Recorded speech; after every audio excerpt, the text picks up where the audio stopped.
Hi, welcome to the Market Alert for Thursday, the 20th of February 2025. So yesterday, stocks and bonds surged after the Fed minutes, where there was a hint at QT taper. Various participants noted it may be appropriate to consider pausing or slowing the balance sheet runoff until resolution of debt ceiling dynamics. I noticed that there's talk also of trying to raise the debt ceiling again once more. Solid SPX and gold. DAX in distress. Yes, the DAX had a bit of a pullback yesterday, didn't it? Free cash flow yield is at its lowest level over the past 20 years. Yeah, we'll look at the DAX in more detail. As I said yesterday, that it became a bit parabolic and paid for it yesterday, that's for sure. And US stocks finished mixed and relatively range-bound at FOMC meeting minutes and geopolitical uncertainty and market chop and to geopolitics and FOMC meeting minutes. And finally, UK inflation rises not seen in nearly a year, according to the official figures. And those numbers were... Well, we had the previous of 2.5 for last month. The forecast was to see a small increase of 0.3, and it came out at 0.5% at 3.0 there. So problems for Reeves and the government, and also a problem for us as well. I've always said that I can't see how on earth they get 3%, but that is the official figure apparently. Right, let's have a look at the markets. Certainly the US ones post FOMC and see what happened during yesterday. And in the Dow, we can see that it's becoming a bit sideways, isn't it? Yesterday, the market obviously moved lower, made its way back after the FOMC meeting minutes. And there you can see overnight a bit more weakness as well. 30-minute charts, we actually had the derivatives down, and this obviously didn't help with the DAX. Traded down to the low of Tuesday. The market was brought back, and overnight the market is sitting by the DP. Needs to get back above the 200 MA and the close as well. In the German DAX, you can see a big down bar yesterday. No surprise really. As I mentioned in yesterday's alert, it's way overbought, way overvalued, and insane. The amount of points that this market's moved. But then saying that, we can see here that we've had a few other couple of day pullbacks, and then the market's made its way back to the upside. So what I'd be inclined to do here, and I'm just going to click twice on this bar because there's no other low or high. That was the high and the low all combined in one there. A new all-time high yesterday morning. So what you want to watch for is the market trading back to 78 and 89 if it can, and failing at this level to start seeing a decent correction to the downside. Failure to do that, we will just sail through and make a new all-time high, and that all-time high now for the DAX is 22,936. And yesterday, being half asleep, I mentioned it was 24,000 to look out for. It's 23,000 is that big psychological level, so apologies for that. In the 30-minute chart, well, it started off okay. We were looking very good, and then all of a sudden the selling came in and down she went, and that's how it remained, trading down way past the S3, which is most unusual there. Total move for yesterday once we started the decline, so from there down to the lowest point we saw a sell-off of 543 points in the DAX, which is a big move, obviously twice the amount that it moves to the upside. The average has been 200 points per day for the last month. Market overnight getting a bit of a bounce in there, and you can see yesterday's low hasn't been touched yet, but we'll just wait and see. And of course the uncertainty with the peace talks now in Ukraine between Trump and Zelensky isn't going to help matters either, because obviously Germany is closer to the Ukraine. And that's not going to help matters. That's going to create uncertainty, and also obviously it's the main indices in Europe as well, so a reflection of what's going on geopolitically there as well. And in the S&P 500, new all-time high yesterday following Powell's comments. Overnight, the market down slightly, sort of saying, well, okay, yes, we will go with what Powell said, but a bit of a pullback there, a bit of a damp squib, I think, or a non-event as they say. FT 100 also down, obviously, on those inflation numbers. You can see that there, market down and also being dragged down, and also the geopolitical uncertainty. But the market finding a bit of support there. Overnight, the market's gapped. It's now trying to come back and fill that gap as well.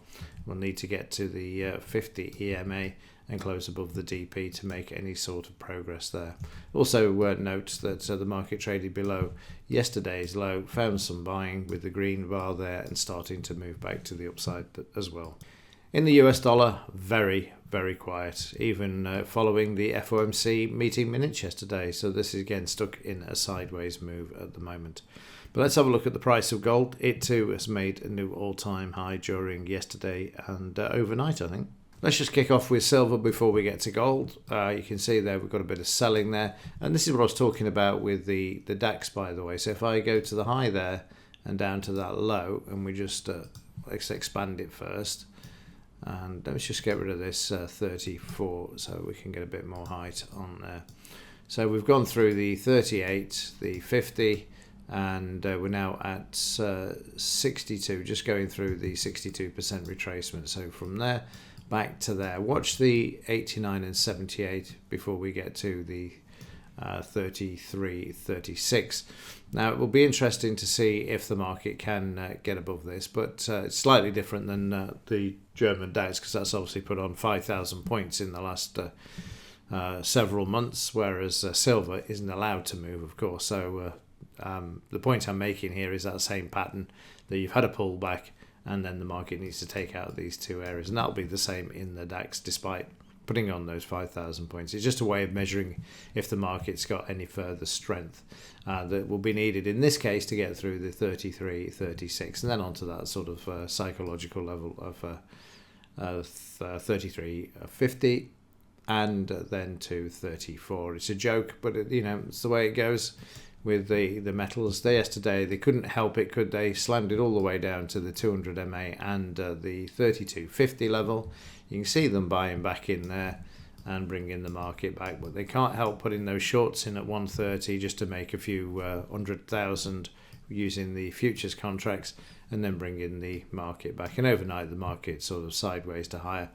We'll see what happens. Certainly being supported by the price of gold.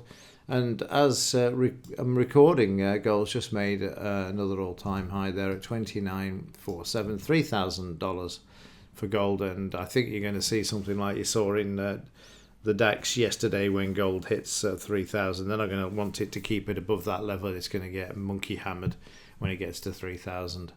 And 30-minute chart, again, couldn't help it with the LBMA smash at lunchtime, but the market has been brought back there and currently trading up to yesterday's high, just slightly above there, as we've seen in the daily chart, with that new all-time high at 29.47. So in the gold-silver ratio, just sideways, not doing a lot at the moment. Sort of silver's being supported by gold, but if it gets to $3,000, they're going to smash the price back down. That I can assure you.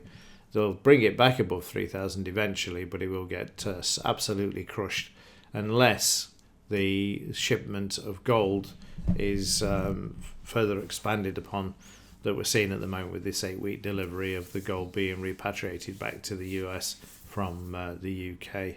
That's the only thing that will support the price and what is supporting price at the moment. But if that is any excuse that's published at the time, then gold is going to get hammered a few $100s back to the downside. Right, let's have a look at yesterday's trades.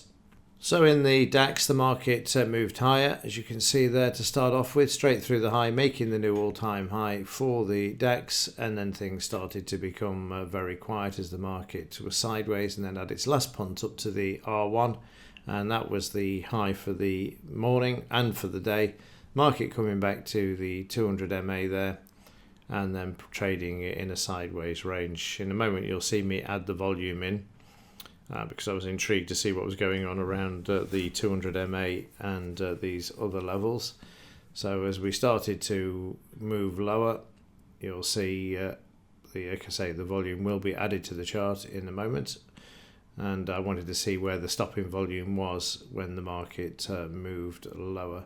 So let's just continue on through, and there now you can see the volume being added, and you can see at these levels. I've actually put this on already today just so that it's there in advance. I just forgot to put it on yesterday, so you can see how these big volume bars stop the market at these levels, and also on the upside as well, stopping at the 50 with the selling coming into the market. And then of course for the rest of the day, the market struggling to move higher. There's the S3 where the market would normally stop 90+% of the time, and it did do for a while, but then we had the US market moving lower, and the DAX following. So way through the S3, and prices then starting to try and move back to the upside where we had the potential buy signal, and then we drifted lower once more into the early evening, as you can see there, following another sell signal there. So yeah, an interesting day yesterday. Market trying to move back to the upside. I wouldn't expect another big sell-off today in the DAX, because normally a big bar down results in the market trying to move around and head back in the opposite direction to say, look, it's nothing to worry about. Let's just keep moving the markets to the upside, shall we? And as I've already pointed out in earlier and in this chart, that when you get the pullbacks, the market then tends to move back to the upside. So we've got some selling here, but the market already attempting to try and recoup those losses. Always be wary of a big bar, particularly a down one in a bull market, as usually just profit taking or a shakeout used to take stops from people, get rid of a few people, and also get people to be tempted to go short as well. Okay, that's it for today. Have a great day, and as ever, thanks for watching. See you in the next one.